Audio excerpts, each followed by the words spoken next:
Pada Allah kita punya Bunda Maria. Itu hal yang membanggakan bagi orang Katolik. Ya, jadi saya mau memberikan pengajaran dalam tradisi gereja Katolik. Saya bangga punya Maria. Saya tidak pernah merasa salah kalau berdoa salam Maria. Saya tidak pernah merasa bersalah kalau doa-doa saya sampaikan kepada Tuhan bersama perawan Maria. Memang Eko bisa berdoa sendirian kepada Tuhan? Bisa. Bisa langsung minta kepada Tuhan? Bisa. Tetapi saya tidak layak dan tidak pantas. Saya dosa, saya banyak banget dosa. Di gereja tidur. Kolekte cuma 1.000, 2.000. Khotbah kepanjangan, kencing keluar. Itu dosa-dosa kecil coy. Maka saya sebagai orang Katolik, saya yang beriman dalam gereja Katolik, saya jujur, saya punya bunda. Dan bunda itu diberikan sendiri oleh siapa? Yesus. Anakku, inilah ibumu, ibu. Maka Maria itu ada yang menyebutnya Mama Maria, ada yang Bunda Maria, ada yang Ibu Maria. Ada Jawa itu Derek Dewi Maria. Kalau Flores Ina Maria. Lihat. Dan biasanya namanya dengan ibu itu hubungannya dekat. Orang bisa curhat dengan Ibu Maria. Tadi aja baru Ave Maria, Ibu. Langsung baru nyanyi Ave Maria, langsung merasa aku punya ibu, aku punya ibu. Gitu ya. Bahagia sekali karena anak itu punya relasi yang intim, hangat dengan ibunya. Maka dari itulah sekarang bulan ini adalah bulan Rosario.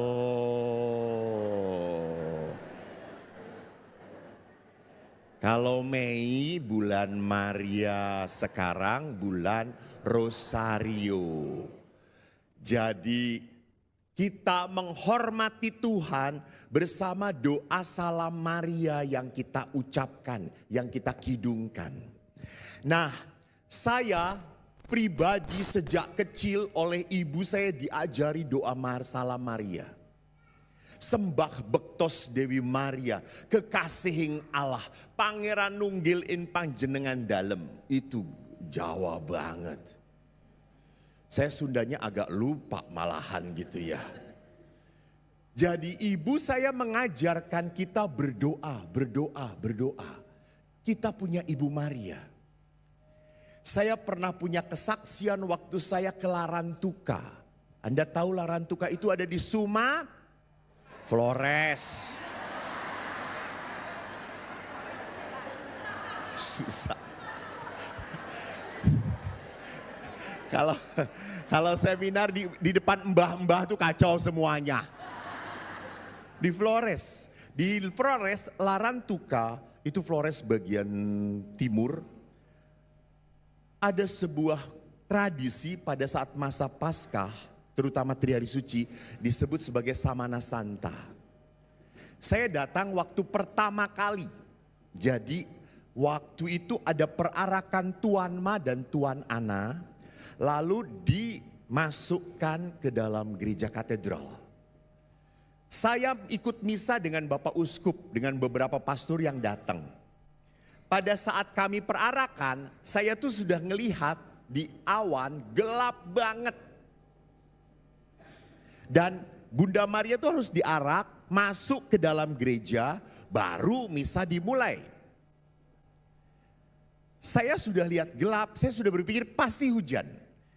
Ini katedral, ini pastoran, itu tidak ada kanopi. Lalu saya berpikir, buset, nanti kita basah-basah. Dan tidak ada satu orang Flores pun yang bawa payung. Wih, waterproof semuanya.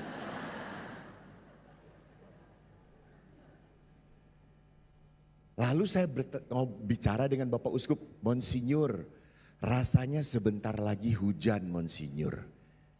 Kok nggak ada panitia yang nyiapkan payung supaya kita nggak kebasahan, Monsinyur? Monsinyur langsung menatap saya. Wajahnya kayak gini. Romo baru sekali di sini ya. Saya langsung, iya Monsinyur. Romo nanti lihat, Bunda Maria masuk, hujan deras. Pasti hujan deras. Karena Maria mau menyucikan. Dan nanti Romo lihat Bunda Maria sampai dimasuk ke dalam gereja dan ditahtakan, hujannya berhenti. Saya itu cuma diem, berkata. Langsung berkata dalam hati, masa gitu? Oh ya? Saya diem. Dan betul hujan deras banget. Seperti disiram langsung, gak ada kecil-kecil dulu, dikit-dikit, enggak. Pure langsung. Saya orang berkata, nah rasain lu. Kata saya, hujan besar. Maria diarak muter dengan lagu Ina Maria yang keren itu, jalan masuk. Dan betul di saat Maria ditahtakan, para pembawanya itu keluar, mati langsung hujan itu. Lalu uskup melihat pada saya dan berkata, lihat pastor, ampunilah Monsinyur hamba yang berdosa ini. Kok bisa ya? Saya yakin Bapak Ibu pun punya pengalaman dengan Bunda Maria. Doanya dikabulkan Tuhan karena doa-doa disampaikan dengan Bunda Maria. Maka inilah devosi. Devosi itu adalah apa? Hubungan pribadi karena punya kedekatan. Maka ada devosi rosario, ada devosi hati kudus Yesus, ada devosi kerahiman ilahi, hati Santa Perawan Maria, begitu banyak devosi. Nah, kita lihat seperti apa Bunda Maria, bukan seperti itu. Tolong dibahan. Nah,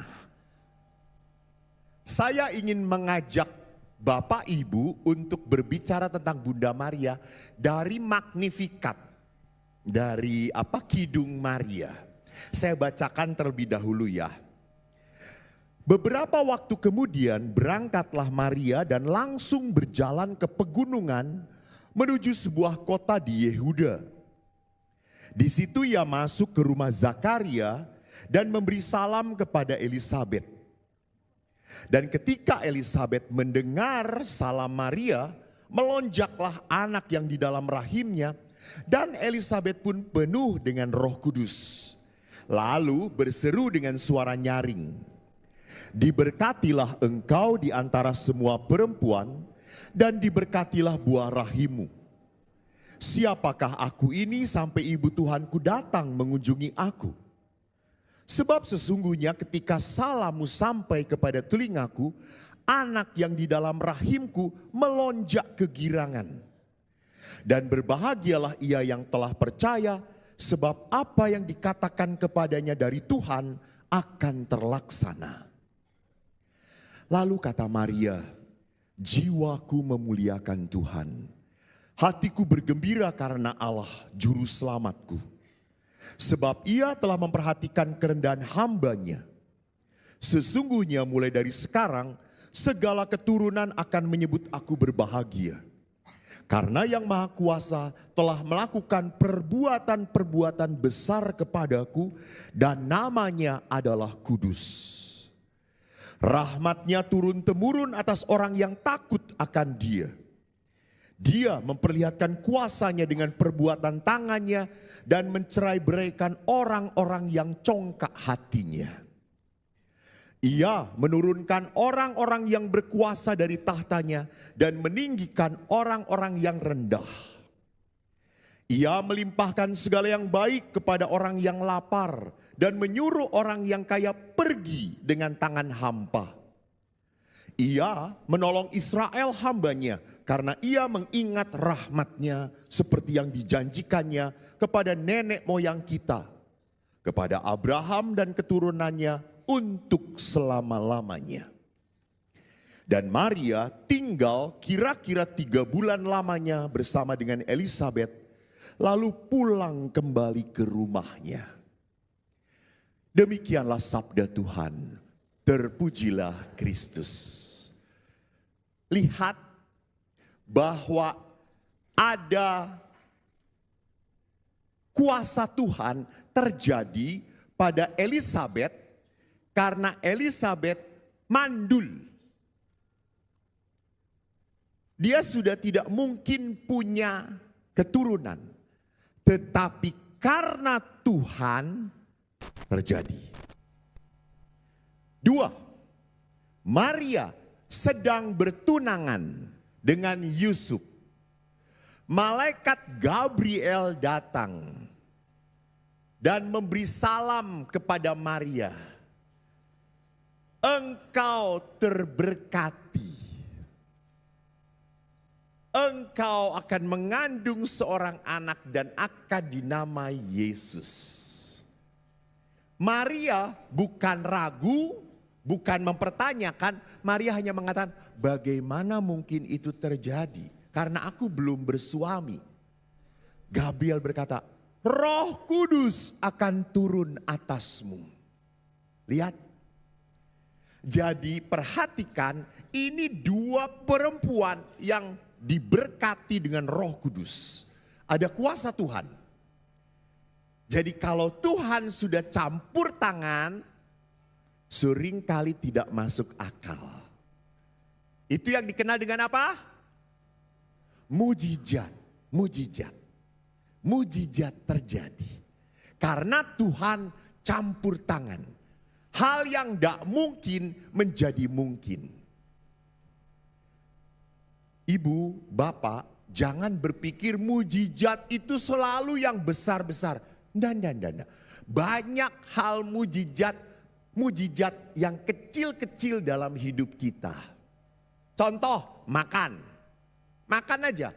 Ada yang dimakan, mau makan, dan bisa makan. Itu kan mujizat. Karena ada yang mau makan, bisa makan, tidak ada yang dimakan. Orang miskin? Pemulung? Ya atau tidak? Ada yang dimakan, bisa makan, tapi nggak mau makan. Itu ibu-ibu yang ingin badannya kurus-kurus.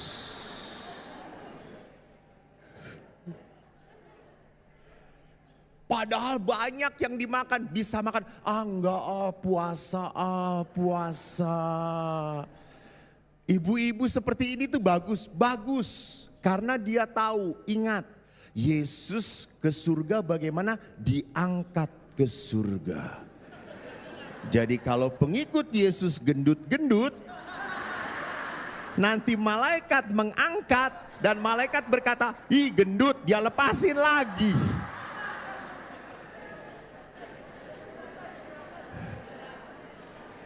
Tolong bertobatlah.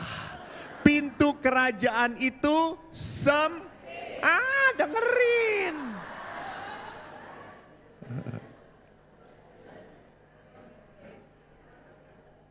Ada juga yang mau makan, ada yang dimakan tapi nggak bisa makan. Orang sakit, itulah. Jadi hal kecil, makan saja berkat Tuhan. Mujizat dari Tuhan. Maka kalau kita lihat bagaimana kita belajar dari catatan kecil Magnificat ini menarik. Bunda Maria, emang wajah saya kurang besar ya harus ditampilin di sini. Rasanya wajah ini udah cukup deh. Tuh kan jadi macet. Nah lu jadi bingung. Oke, Bunda Maria menyadari bahwa dia dikaruniai rahmat istimewa, dipilih menjadi Bunda Allah, namun ia rendah hati. Ini bagus. Ini sikap yang berkenan pada Allah. Orang ini diberkati, Maria ini diberkati, tapi Maria semakin rendah hati. Itu keren. Karena seringnya kalau orang dapat berkat, dapat kehebatan, jadi sombong. Kan ada orang yang sering ke gereja, rajin. Tiap hari ke gereja, seminggu 9 kali. Kan hari minggunya kan 3 kali di sini. Jadi minggu pertama jadi lektor, minggu kedua jadi tata tertib, misa ketiga jadi kolektan. Itu lihat. Bapak saya itu kalau minggu bisa 4 kali misa. Sampai ibu berkata, udah Pak, buat tenda aja di gereja. Jadi ada orang yang begitu aktif banget ke gereja, seringkali omongannya menyakitkan. Dengan orang yang jangan iya, dengerin dulu. Seringkali merendahkan orang yang jarang ke gereja. Kamu jarang ke gereja. Lihat namaku sudah tertulis di kuburan.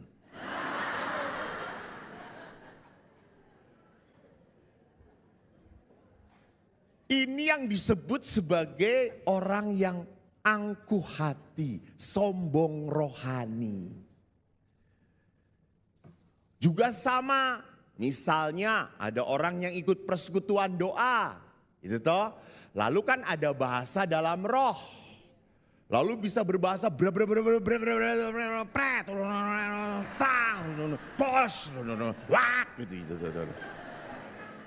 contoh, ini mah contoh. Jangan disiarin, nanti saya diprotes lagi. Sedangkan yang ini pada saat berbahasa dalam roh dia cuma pelongo-pelongo. Hah? Terus dia hanya Yesus. Lalu temannya, kamu gak bisa bahasa roh ya? Gak bisa.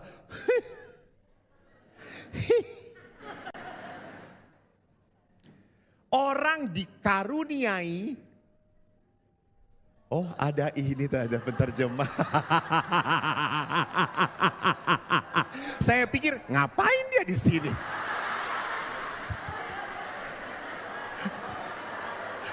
Oh, terima kasih.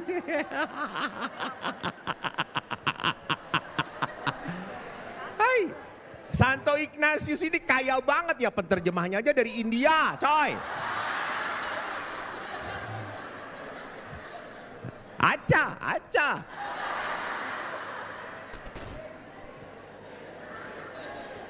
Dia nggak bisa bahasa Indonesia kan? Ya iyalah, makanya menerjemahkan.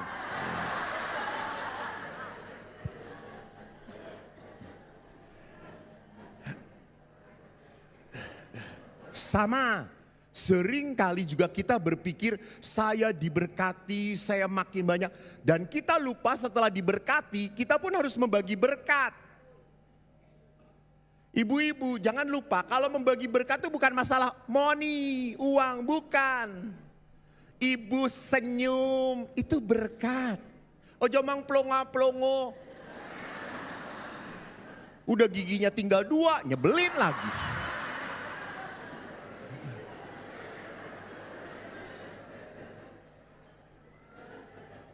Itu berkat. Sama kalau misa pun pasturnya berkat, Tuhan bersamamu, mbok jawab. Itu memberkati. Tuhan dan bersama rohmu. Itu pun memberkati. Anda punya waktu, kunjungi saudara-saudarimu yang sakit.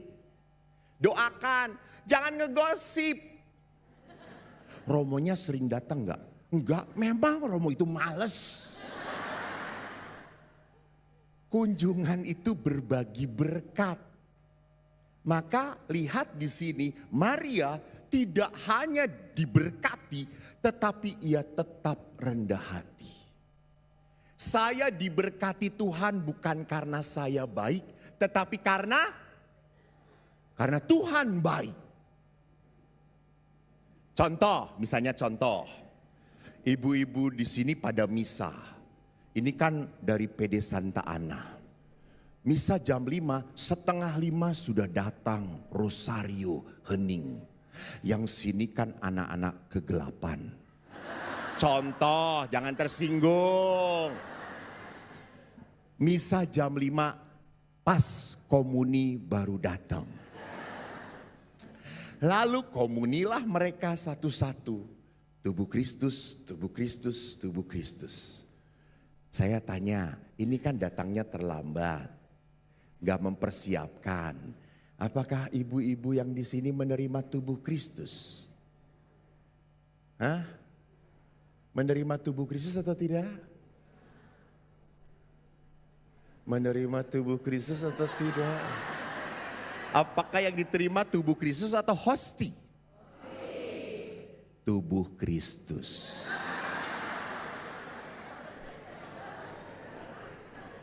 Itu hebatnya Tuhan. Walau Anda datang pas komuni, ndak ikut membuka liturgi sabda, apalagi kolekte, tidak ikutan. Apakah Anda menerima tubuh Kristus? Terima tubuh Kristus.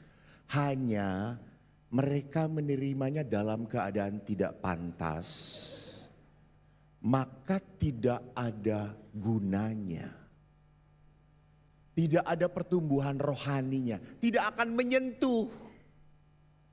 Maka kalau ke gereja Anda hanya jengkel marah, Anda tidak akan diberkati.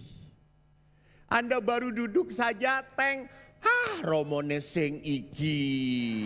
Tua lama khotbahnya, ndak jelas.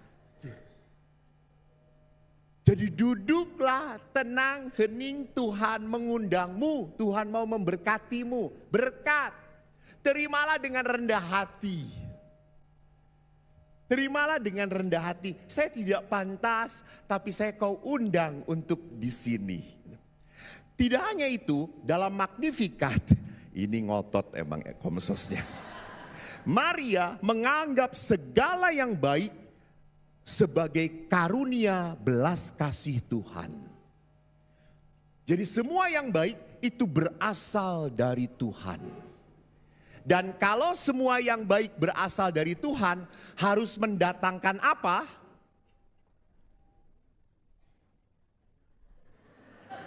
Sraiso. Makanya kalau misa sebelumnya. Kalau semua yang baik berasal dari Tuhan, maka kita harus apa kepada Tuhan? Pinter.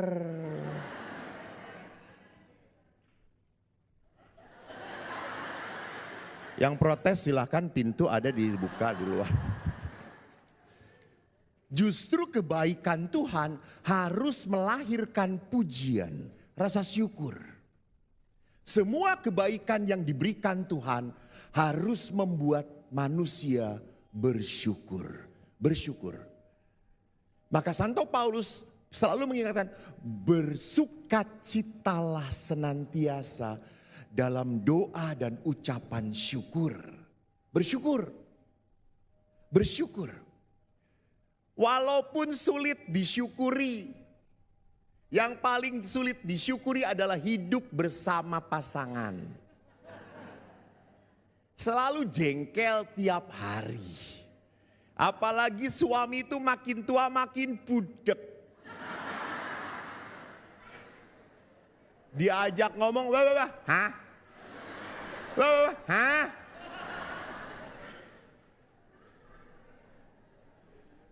Sudah budak, nggak cepet lagi cuma. Ayo Pak Kose. Makin emosi, bisa nggak bersyukur, berterima kasih. Jadi bersyukur itu bukan berarti semuanya saya terima dengan senang. Itu sih gampang. Walaupun hal yang tidak senang, menyenangkan, saya terima dengan rela hati, ikhlas hati, itu bersyukur. Jadi kalau Anda punya anak-anak yang tidak tahu diri, sudah pada nikah tapi tidak pernah ingat orang tuanya, ya sudah, bersyukurlah Tuhan bahwa dia sudah bisa menjadi anakku. Walaupun sekarang dia menjauh dariku, aku berdoa, aku doakan, aku tetap memberkati dia. Itu, walaupun sakit, saya tetap memberkati dia. Ini yang diajarkan dari teladan Maria. Maka Magnificat, kalau kita bisa lihat, menarik di dalam Di dalam tradisi di Argentina, seorang jenderal pernah melarang devosi Bunda Maria dan doa Kidung Maria. Padahal jenderal ini adalah sangat Katolik dan sangat devosi pada Maria. Kenapa? Karena jenderal ini menjadi seorang otoriter. Dia bertanggung jawab atas kehilangan beberapa anak dan beberapa ibu istri dibunuh oleh dia. Dan dia marah karena para ibu itu selalu mendaraskan rosario dan mengakhiri dengan Kidung Magnificat. Dan Kidung Magnificat tadi kan isinya apa? Tuhan menurunkan orang berkuasa dari tahtanya. Dia marah. Di India, di Guatemala pun sama. Doa ini pernah di-ban. Tidak diperbolehkan oleh pemerintah. Karena doa ini betul-betul sangat politis. Allah akan merendahkan orang-orang yang sombong, menurunkan mereka dan mengangkat yang hina dina.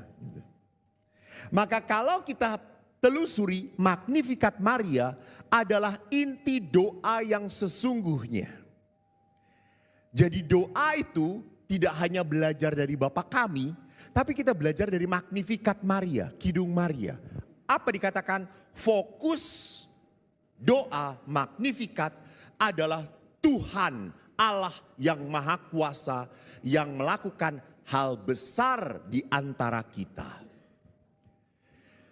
Jadi kalau kita berdoa, sikap batin pertama-tama adalah apa? Mengakui Allah yang Maha Besar memberkati saya yang maha kecil. Itu sikapnya. Jadi kalau saya Allah Maha Besar dan kita maha kecil, sopan gak kalau di gereja tidur? Kalau Allah Maha Besar dan kita maha kecil, sopan gak kalau kita di gereja buka WA?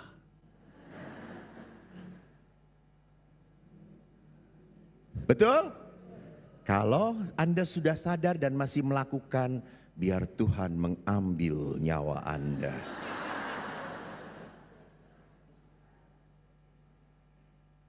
Saya sedih sekali.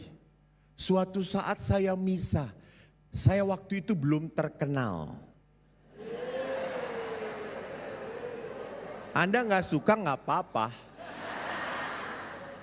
Gak foto dengan gua nanti. Saya misa, enggak pakai jubah, pakai baju biasa. Di depan saya ada bapak-bapak, anak muda. Lalu kan waktu doa syukur agung kita berlutut, karena ada tempat lututnya. Pas konsekrasi, bapak-bapak itu ngangkat handphone dia baca WA sambil begini. Saya begini, saya jadi menyembah handphone dia.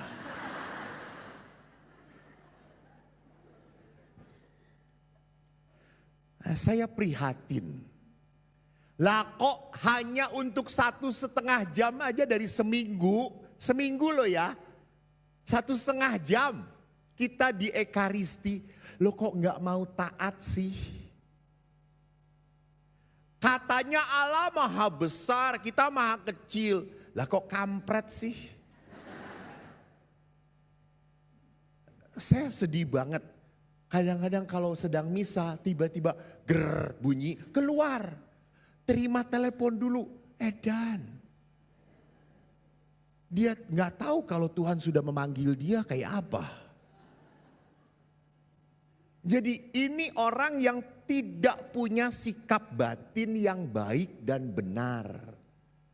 Kalau kita sadar doa itu apa, fokus doa itu siapa? Allah yang maha besar dan saya berhadapan sebagai makhluk yang maha kecil. Maka hidup Maria, seperti halnya hidup sang putra, merupakan wujud nyanyian pujian. Dia bersyukur. Maka Maria selalu puji Tuhan karena apa? Karena saya itu tidak ada artinya di depan Tuhan. Saya itu tidak ada apa-apanya. Tetapi toh Tuhan tetap baik pada saya.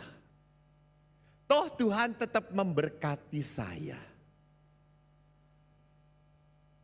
Saya kan kadang-kadang banyak didatengin beberapa orang mau ngobrol, mau cerita. Kan namanya ibu-ibu ini kalau sudah ketemu, Romo mau ngomong 5 menit. Anda tahu toh 5 menitnya ibu-ibu. Setelah ku dengarkan ibu-ibu ini ceritanya 1,5 jam. Dan ngomongnya tanpa bernafas. Sampai saya itu mau nyela, nggak bisa. Sampai saya berkata dalam hati, Tuhan, coba hentikanlah dia. Tuhan, saya bersyukur saya 1,5 jam ini aja menderita. Apalagi suaminya Tuhan. Kuatkanlah suaminya Tuhan. Suaminya belum masuk neraka sudah tinggal di neraka. Jadi pada saat tertentu kadang-kadang ngedengerin orang saya juga bingung. Saya tanpa sadar saya berdoa, Bunda Maria sentuh dia, tolong dia. Dan hanya ibu itu ngomong, selesai ngomong, saya nggak bisa ngomong apa-apa. Saya diam, Bu saya nggak ngerti Bu, masalah ibu berat banget. Saya nggak bisa bantu apa-apa. Nggak apa-apa pastor, yang penting saya sudah cerita. Saya sudah lega kok. Haleluya kata saya itu. Ibu pulang lega ya? Iya pastor saya pulang lega pastor. Ya silahkan ibu lega, saya menderita. Jangan pernah lupa saudara-saudari yang terkasih. Kalau Anda mau memberkati, seperti apapun berkatnya, Anda harus siap berkorban. Berkorban. Gak ada memberkati itu tanpa pengorbanan. Gak ada. Harus berkorban. Kalau saya mau memberikan waktu saya, berarti saya harus berkorban gak nonton drama Korea. Kalau saya mau menyapa teman sepelayanan padahal dia menjengkelkan, padahal dia menyebalkan, saya harus mengorbankan perasaan. Iya atau tidak? Kalau saya mau ikut ekaristi padahal khotbah pastornya tidak menarik dan tidak bisa dimengerti dan panjang banget, saya harus berkorban untuk mematikan handphone, untuk datang. Saya mau berdoa, fokus saya Tuhan. Sama, kalau Anda mau doa pribadi pun Anda harus mengorbankan. Kalau Anda ingin punya keluarga yang bahagia, kan pasti semuanya ingin punya keluarga yang bahagia, ya atau tidak? Jangan pernah lupa keluarga Anda bahagia kalau Anda mau berkorban. Bukan mengorbankan. Tapi saya yang mau berkorban. Kalau saya mau bahagia, apa yang saya lakukan untuk keluarga saya? Saya mau gak memaafkan? Saya mau gak mengampuni? Saya mau gak tetap mencintai walaupun sudah disakiti? Itu, berkorban. Dan yang paling berat itu adalah pengorbanan apa? Perasaan. perasaan. Sudah jengkel, sudah kesel, sudah males, masih harus melayani. Jadi berkat itu sekali lagi menuntut pengorbanan. Inilah hal besar yang berkenan pada Tuhan dalam diri Maria. Nah, kalau demikian, mari kita lihat spiritualitas apa yang kita bisa pelajari dari Magnificat ini. Ibu Maria memperlihatkan dirinya dalam Magnificat sebagai apa? Hamba yang hina. Servus Dei, hamba Tuhan. Dan kita harus tahu ya, seorang hamba itu tidak punya hak bicara, tidak punya hak berpendapat, tidak punya hak bertanya. Namanya hamba itu wes menang. Jalan ke, jo akeh takon. OTW, ojo takon wae.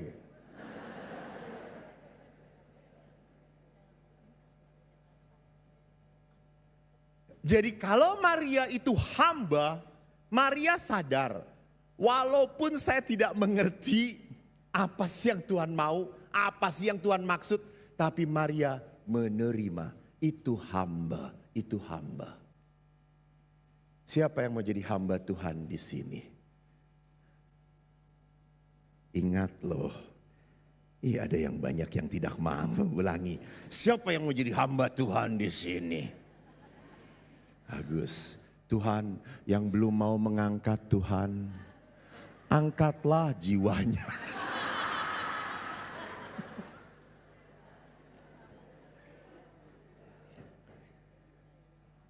Saudari-saudara, jangan lupa pada saat menempatkan diri sebagai hamba, Maria sebagai hamba, Maria juga punya gelar Bunda Tujuh Kedukaan.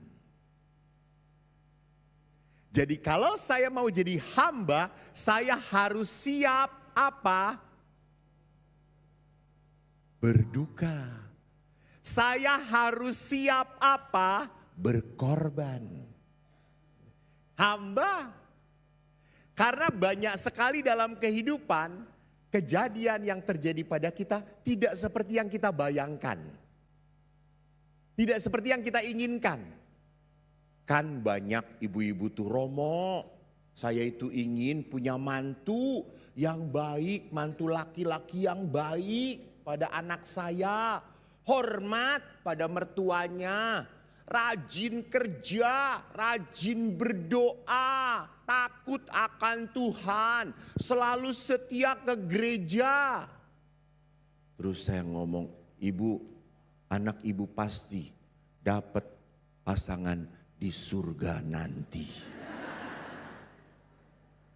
Kriterianya berat banget coy. Sempurna banget. Padahal apa yang kita hadapi, mantunya nggak tahu diri lah. Mantunya nggak hormat lah. Mantunya nyakitin anak gue lah. So, apa yang harus kita lakukan? Saya mungkin bertanya, Tuhan kenapa ini terjadi? Kok bisa terjadi? Saya pun sama. Kalau kita sudah rajin ke gereja, rajin berdoa, suka pelayanan, tiba-tiba harus mengalami penyakit yang tak tersembuhkan. Kanker, tumor. Apa salah saya? Kenapa kok terjadi? Saya begitu sedih pada saat menghadapi kematian teman saya. Dia itu kakak kelas saya, orang pinter. Dia disekolahkan di sekolah yang jarang banget, teologi liturgi di Amerika. Dan dia punya lulus sebagai mahasiswa summa cum laude. Pinter. Flores Jawa. Darato namanya. Tinggal di Pratista. Dan baik, saya tuh dengan dia sering ngobrol sampai malam. Dia ngerokok, saya saat itu belum merokok, belum bertobat. Lalu akhirnya suatu saat dia mau pergi ke ulang tahun pastor. Dia pergi jam 10 ke ulang tahun.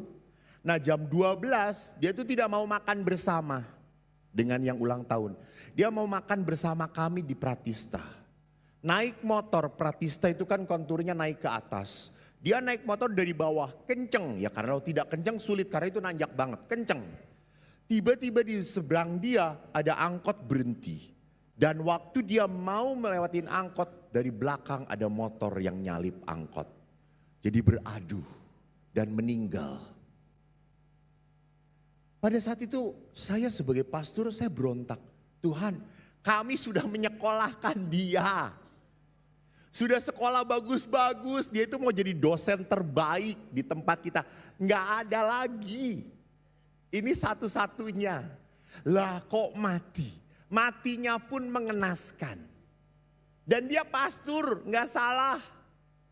Dan betul waktu diperiksa oleh polisi, dia tidak salah. Itu jalurnya dia. Yang salah adalah yang dari atas. Tetapi lihat, banyak hal yang tidak kita mengerti. Kan ada lagunya toh, apa?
Di sini. Jadi banyak perkara yang tak dapat ku mengerti, tapi satu yang ku mengerti apa? Allah peduli, Allah peduli. Ibu-ibu, bapak-bapak jangan lupa, jangan pernah minta Tuhan, Tuhan angkat salib ini dari hidupku. Angkat masalah ini dari diriku. Saya pernah misa, ada intensi. Tuhan, semoga keluarga kami cepat dibereskan dari hutang. Saya bingung, dia yang utang, Tuhan yang harus tanggung jawab. Ini gimana sih?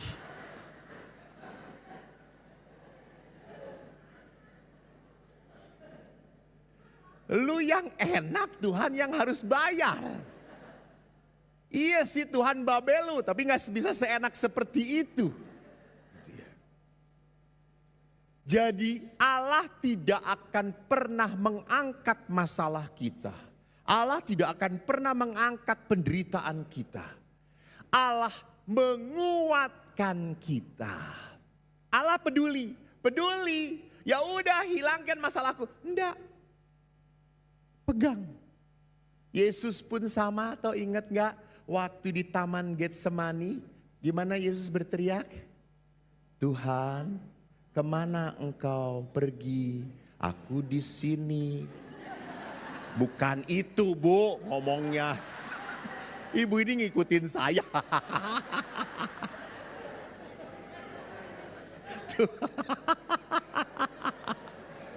Tuhan, biarlah piala ini berlalu daripadaku. Cawan ini berlalu atau bercawan. Tapi terjadilah menurut kehendak. Ya. Yesus pun ngomong kayak gitu. Artinya Yesus pun ingin masalahnya diangkat. Padahal anak Tuhan. Tuhan pun membiarkan. Dah, kamu harus disalib. Jadi sama. Bu, jangan kalau Ekaristi berdoa dengan pasangan di sebelah, lalu Anda berdoa, Tuhan coba angkat dan hilangkan masalah dalam hidupku. Dan masalahku itu ada di sampingku.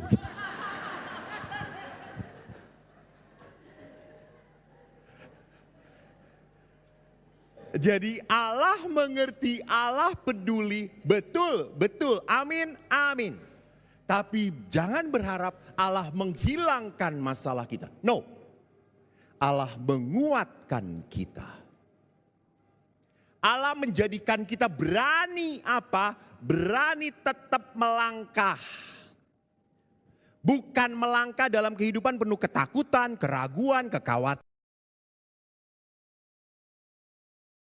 Percaya, aku peduli, aku menyertai. Spiritualitas ini kita bisa lihat tujuan hidup Maria terutama apa? Kehendak Allah, kehendak Tuhan. Menarik kalau saya ngomong kehendak Tuhan.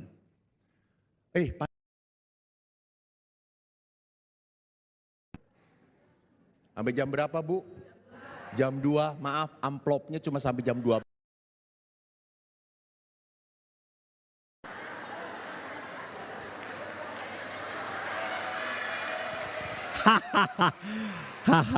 Ayo komentar, Romo Eko Matre. Enggak lah. Just kidding.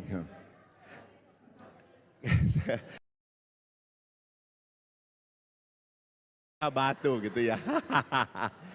Jadi Bu, hamba itu menurut kehendak Tuhan. Bu ingat. Di pastor.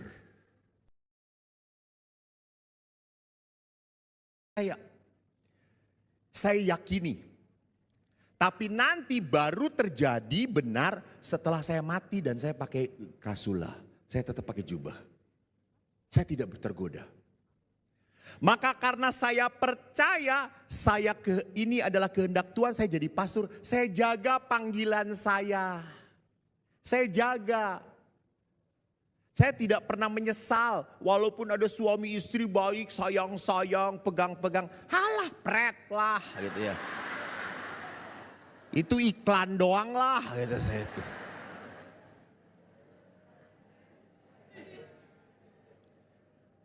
Saya jaga panggilan saya. Saya bahagia jadi pastor. Dan kadang-kadang ibu-ibu ini yang tidak menjaga panggilan saya. Dipoto, nempel-nempel lah semuanya. Ya Allah Tuhan, kata saya itu.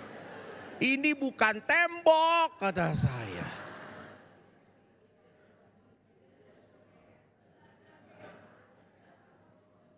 Juga sama, kalau kita sayang pada pasturnya, jaga pasturnya. Jangan diomongin, pasturnya didoakan. Pastur juga manusia.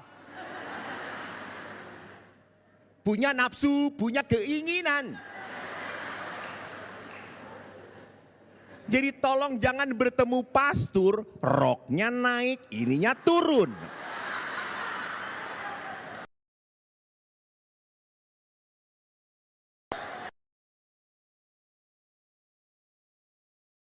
Gagal fokus. Pasturnya bukan melihat masalah, tetapi Masya Allah gitu ya.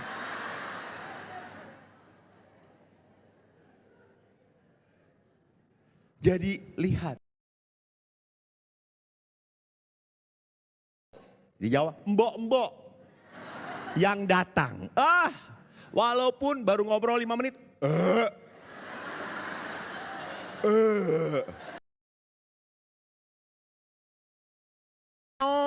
Nomor 6 lah, Louis Vuitton nomor 7, minyak nyong-nyong coy.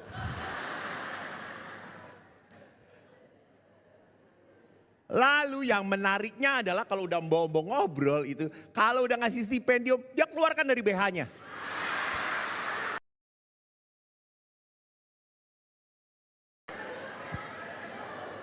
Itu 10.000 bau anyir. Itu jadi bau anyir gitu kata saya itu.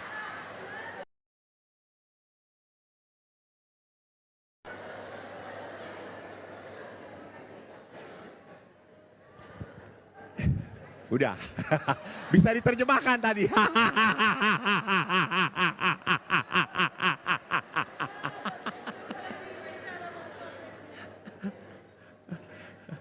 Jadi lihat di sini, saya kalau taat pada sabda Tuhan, kehendak Tuhan, maka taatilah hidup perkawinanmu. Taati. Yesus berkata, apa yang dipersatukan Allah, dipersatukan Tuhan. Romo memang dipersatukan Tuhan, tapi kok jadinya kayak gini ya? Lihat, ya terimalah. Kenapa? Ibu-ibu, ibu-ibu mengeluh nggak pada suami? Mengeluh atau tidak? Ini di gereja, jangan bohong. Ibu nggak pernah mengeluh pada suami. Suami banyak keluhan tentang ibu. Suaminya datang nggak? Nggak datang, sayang sekali. Oh ini suaminya? Oh ini suami? Ya suami saya, ya udah pasti kan berdekatan. Ibu sudah berapa tahun perkawinan? Berapa tahun Pak? Saya tanya Bapak Bu, 32 tahun, 32 tahun. Ibu tahu, apa pengorbanan terbesar dari Bapak terhadap Ibu? Apa? Dalam pengalaman 32 tahun. Wih, keren. Saya imamat aja baru 28 tahun, 29 tahun. 32, apa pengorbanan terbesar dari Bapak? Nanti dulu orang gua tanya. Itu kan kata Bapak, apa pengorbanan terbesar dari Bapak kepada Ibu? Dia selalu nurutin saya, lihat ibu-ibu, dia harus nurut pada saya. Bapak-bapak saya ucapkan turut berduka cita.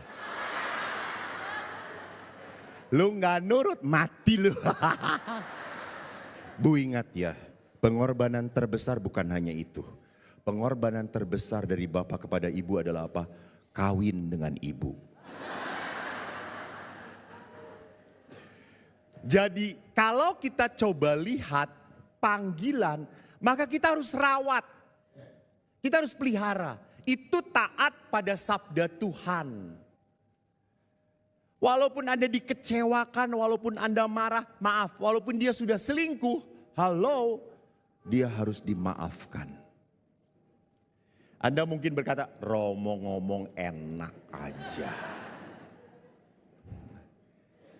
Bu, kalau bukan ibu yang mencintai dia, kalau bukan ibu yang mendoakan dia, lalu siapa? Pembantu? No, ibu. Tuhan itu menunjuk engkau menjadi pasangan dia supaya dia masuk surga. Itu tugas Anda. Bukan supaya Anda masuk surga, saya sudah berkorban banyak. Anda relakah meninggalkan orang yang Anda cintai, menderita untuk selama-lamanya? Wanita itu sejengkel apapun selalu mudah memaafkan. Betul. Wanita itu hebat sekali hatinya. Maka ibu-ibu tolong, kalau ibu jengkel dengan suami, coba nanti malam bangun. Lihat suami sedang tidur, lucu banget. Baby face, betul. Wah. Oh. Tolong jangan diganggu kalau seperti itu, jangan diem, itu jangan. Itu suami ibu sedang berkomunikasi dengan roh-roh jahat. Biarkan.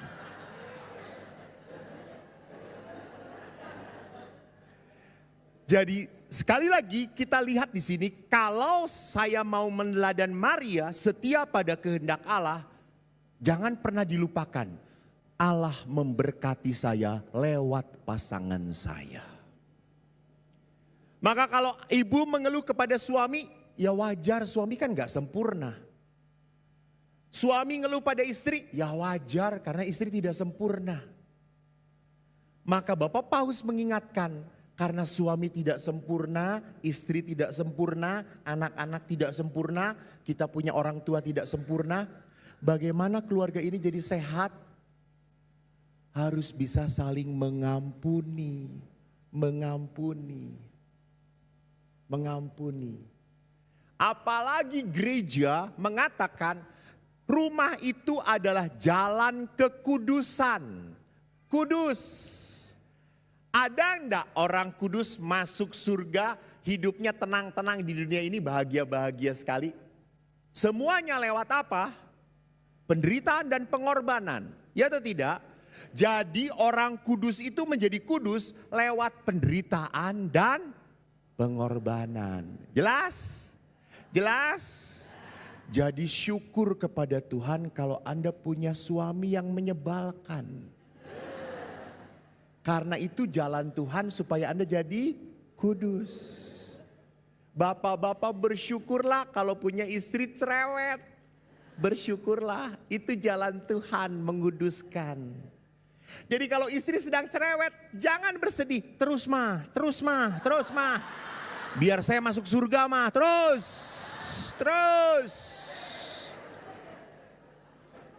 Makin Anda jengkel, makin Anda jalan ke surga terbuka coy.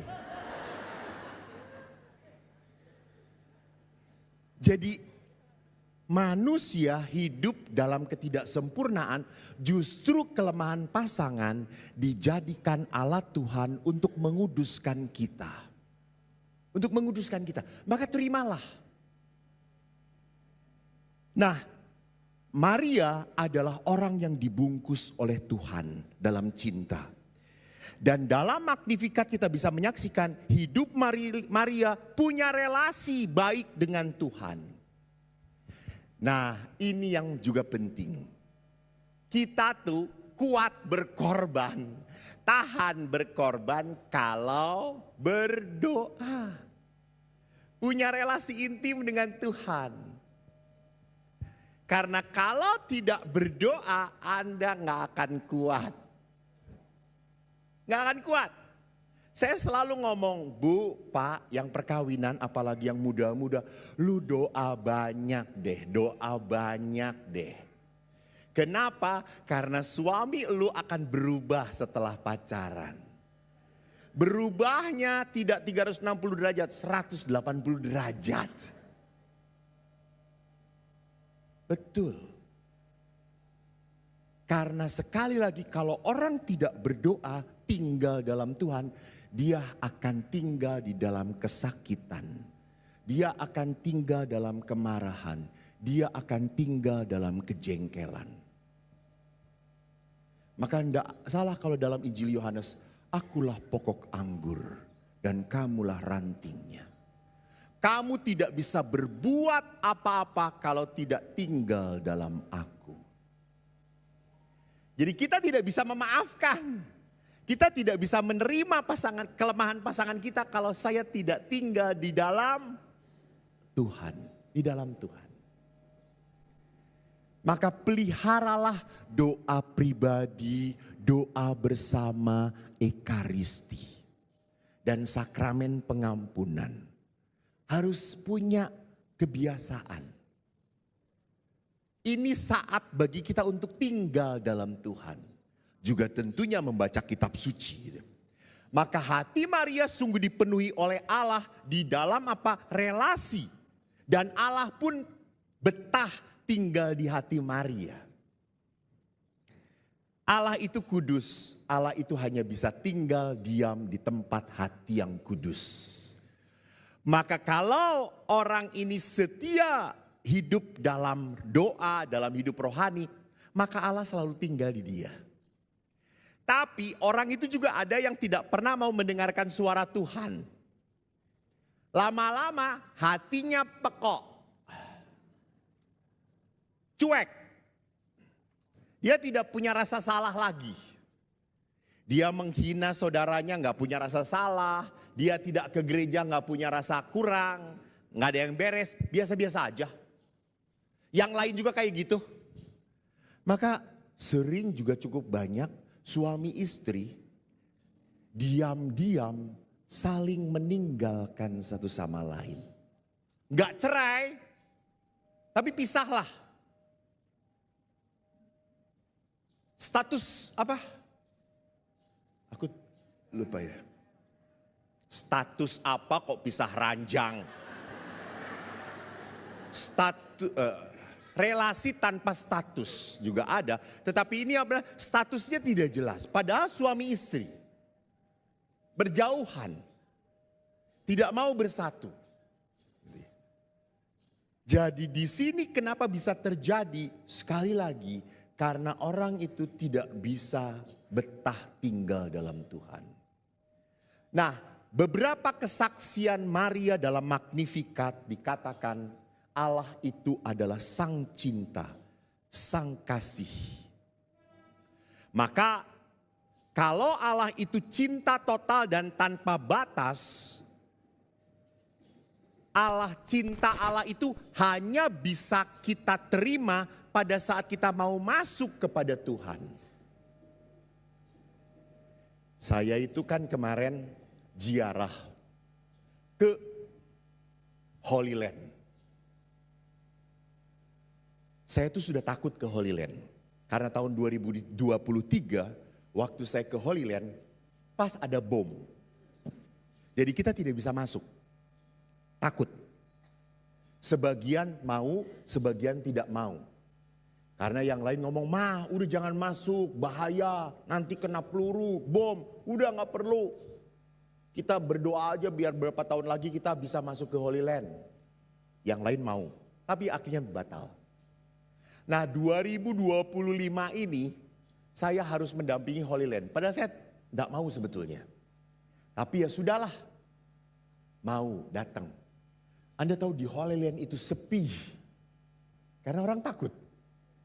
Yang datang itu cuma orang Indonesia dan India.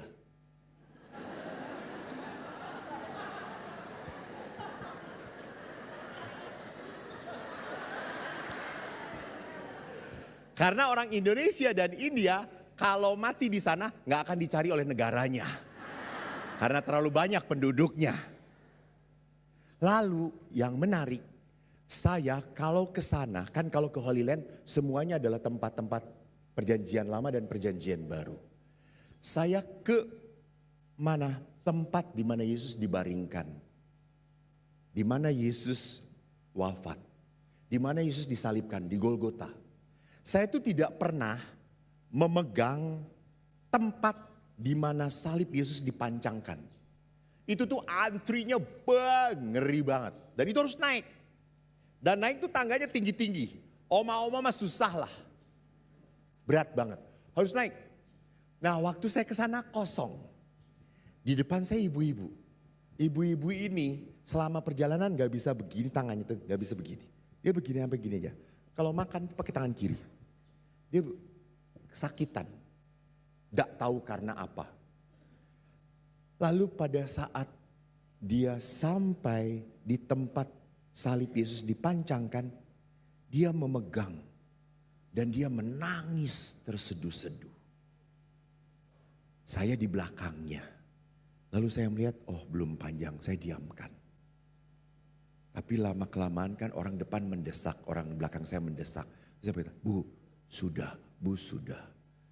Lalu dia begitu menangis, terima kasih pastor, terima kasih. Ya. Baru saya, karena saya tahu banyak mendesak, saya hanya pegang, terima kasih Tuhan, sudah jalan. Saya dekatin ibu tadi, Bu, apa yang terjadi? Pastor, saya kan tangannya gak bisa begini, pastor lihat sekarang. Hah? Bisa begini? Puji Tuhan pastor, saya disembuhkan. Terus saya ngomong, Bu, saya dari tadi pagi pusing, pening. Saya menyentuh makin pening. Lalu ibu itu berkata apa? Pastor kurang iman.